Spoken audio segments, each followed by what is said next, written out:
ఎల్కతుర్తి మండల కేంద్రంలోని సర్వాయి పాపన్న వర్ధంతి సందర్భంగా గౌడ కులస్తులు సర్వాయి పాపన్న చిత్రపటానికి పూలమాలలు వేసి నివాళులర్పించారు। ఈ కార్యక్రమంలో బొమ్మరపల్లి అశోక్ రెడ్డి, సింగరవిండు మాజీ అధ్యక్షులు గోలి రాజేశ్వరరావు, బచ్చు శ్రీధర్రావు, బచ్చు బాబురావు, మొలుగురి భాస్కర్, గొడిసాల యాదగిరి గౌడ్, జనగారి లక్ష్మీనారాయణ గౌడ్, శ్రీపతి సౌధానందం గౌడ్, రాజయ్య గౌడ్, గొడిసాల కుమారస్వామి గౌడ్, గొడిసాల సుమన్ గౌడ్, గొడిసాల నరేష్, గొడిసాల విక్రమ్, గొడిసాల అశోక్ గౌడ్, బత్తిని రవి గౌడ్ తదితరులు పాల్గొన్నారు।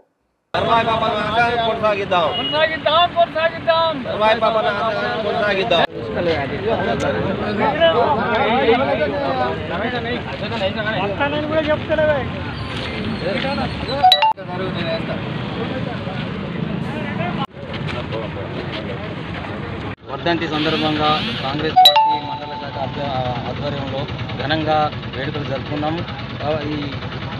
ఈ సర్దార్ సర్వాయి పాపన్న మొఘలుల సామ్రాజ్యాన్ని అణగదొక్కి గోల్కొండ కోట మీద ఆయన ఒక సైన్యాన్ని ఏర్పాటు చేసి గోల్కొండ కోట మీద కడుపు బలహీన వర్గాలకు ఆశజ్యోతిగా ఆయన ఘనంగా నివాళులు అర్పించడం జరిగింది।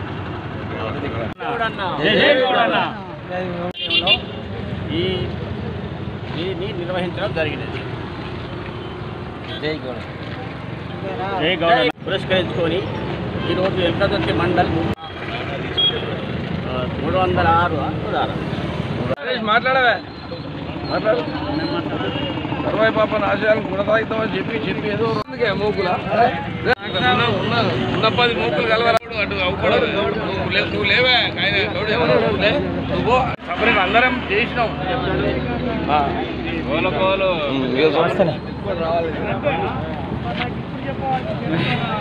నూరు ఓన్లీ గౌడు చూడమని నువ్వు వేసిరా ఒక దమ్ వేసిరా తొందరరా వాళ్ళ గోడు సపరేట్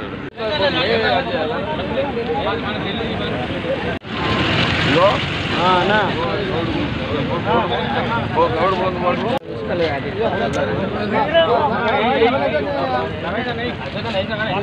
చెప్తారా